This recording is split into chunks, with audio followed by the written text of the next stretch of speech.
खबर का रुख देवरिया से करेंगे। देवरिया जनपद के विकास भवन गांधी सभागार में जिलाधिकारी की अध्यक्षता में बैठक की गई, जिसमें आपको बता दें कि जिले को विकसित करने के लिए विभिन्न प्रकार की योजनाएं जो जनपद में चल रही हैं वह कब तक पूर्ण होंगी और उनकी वर्तमान स्थिति क्या है, उस पर भी चर्चा की गई। बैठक में जनपद के सभी विधानसभा, लोकसभा देवरिया सांसद शशांक मणि त्रिपाठी व लोकसभा सलेमपुर सांसद रामाशंकर राजभर भी सम्मिलित हुए। इस बैठक में सरकार द्वारा चलाई जा रही योजनाओं की वर्तमान स्थिति व जनपद के विकास पर चर्चा की गई।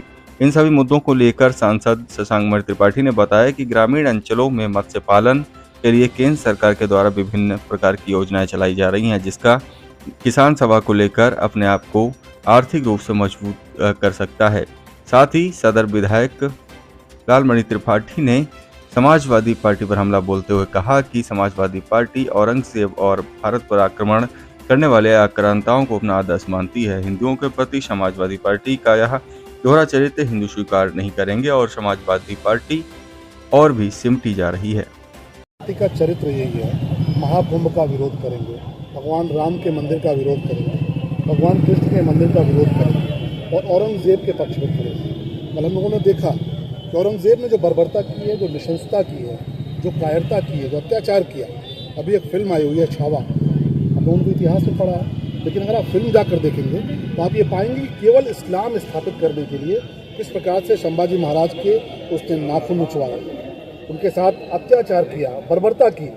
एक ऐसा बर्बर जिसने पूरी दुनिया में अपना एक निशंस चेहरा दिखाया हो, जिसने अपने भाई का सर काट के अपने बाप के सामने भेजा हो, पूरे देश के सामने दिखाया हो, जिसने सत्ता हासिल करने के लिए निर्दोषों का खून बहाया हो, वो समाजवादी पार्टी का ही आदर्श हो सकता है। वो समाजवादी पार्टी के लिए मसीहा हो सकता है।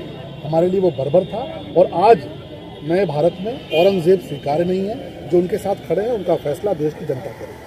अबू आजमी के लिए क्या कहना चाहेंगे इस तरीके? अबू आजमी के खिलाफ कार्रवाई होनी चाहिए और माननीय मुख्यमंत्री जी ने तो स्पष्ट कहा है कि उत्तर प्रदेश में ऐसे जहरीली मानसिकता वाले लोगों का इलाज बहुत भरपूर तरीके से होता है। आपने देखा होगा उत्तर प्रदेश में 2017 के पहले किस प्रकार से दंगे होते थे, फसाद होते थे, लेकिन 2017 के बाद क्या हुआ? जिन्होंने जहरीला काम करने का प्रयास किया, जिन्होंने समाज को बांटने का प्रयास किया, उनके पोस्टर चौराहों पर लगा दिए गए। अबू आजमी अगर उत्तर प्रदेश आएंगे और उत्तर प्रदेश की तरफ रुख करेंगे तो माकूल जवाब मिलेगा और माकूल इलाज होगा। बस एक सवाल और था, सेमीफाइनल हुआ है परसों इंडिया ऑस्ट्रेलिया का। मोहम्मद शामी फील्ड पे एनर्जी ड्रिंक पिए हैं, उसको लेकर जो मौलाना है काफ़ी नाराज़ है कि रमज़ान का महीना रोज़ा चल रहा है, उन्होंने धर्म का अपमान किया। अब मौलानाओं का क्या है? ये देश बाबा साहब के संविधान से चलता है, किसी मौलाना के कानून से नहीं चलेगा। और मौलानाओं के बारे में क्या कहना? आपने तो देखा होगा कि दाल में नमक कम होता था तो ट्रिपल तलाक हो जाता था, अगर कोई महिला फिल्म देख लेती थी तो ट्रिपल तलाक हो जाता था।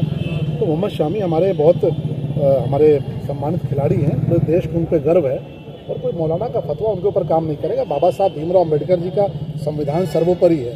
बाबा साहब भीमराव अम्बेडकर जी का संविधान हमारे लिए पूजनीय है, कोई शरिया या कोई कुरान हमारे लिए ऐसा नहीं है। इसलिए जो भी किया है वो सही किया है और मौलानाओं की टिप्पणी से किसी को कोई उसको नोटिस करने की आवश्यकता नहीं है। विभिन्न प्रकार के मुद्दे हैं। पूर्णतः एक तो विकसित भारत का संकल्प और जो हम लोग लेके चल रहे हैं, उसके लिए हम लोगों ने सब लोगों ने यह मंशा प्रकट की कि बहुत कम समय है, अगले 10, 15, 20 साल में देवरिया लोकसभा क्षेत्र को आगे बढ़ाना। तो ये तो एक मौखिक चीज थी। अन्य चीजों पे जो पिछले दिशा कमेटी में हमारा एक स्वागत था, उसको हम लोग उसका विश्लेषण किया और आगे के 3 महीने के लिए कार्यक्रम किया। और अंत में मैंने एक विशेषज्ञ को बुलाया जो देहात के फाउंडर हैं, उन्होंने भी लोगों को बताया कि कैसे हम लोग आगे बढ़े। एक रोचक बात यह है कि मैंने अपने ही अंतर्गत एक अमृत प्रयास का बहुत बड़ा कार्यक्रम किया है, जो 10 साल की रणनीति, उसका भी मैंने प्रस्तुतिकरण अंतरा जी से करवाया है। उसके वजह से काफी उत्साह है कि हम लोग कैसे आने वाले समय में मिलजुल के जन भागीदारी से अपने क्षेत्र का निर्माण करें। मत्स्य पालन जो है कि ग्रामीण क्षेत्रों में सबसे अधिक हुआ और मत्स्य पालन का ही बजट में इस पे मत्स्य पालन कैसे? देखिए, मत्स्य पालन के लिए बहुत अच्छा प्रयोजन है।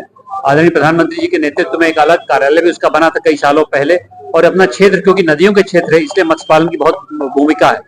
मैं समझता हूँ जो सरकार कार्रवाई कर रही है वो तो आवश्यक है, लेकिन उसी के साथ साथ हम लोग को भी कोल्ड स्टोरेज, फ्रीजर रूम ये सब बनाना पड़ेगा, ताकि यहाँ से एक cold supply chain Delhi, Mumbai ऐसी जगह जाए। उसके लिए भी हम लोग कार्यरत रहेंगे और हो सकता है आने वाले समय में हम लोग रेलवे के माध्यम से कोल्ड चेन बनाएं यहाँ से।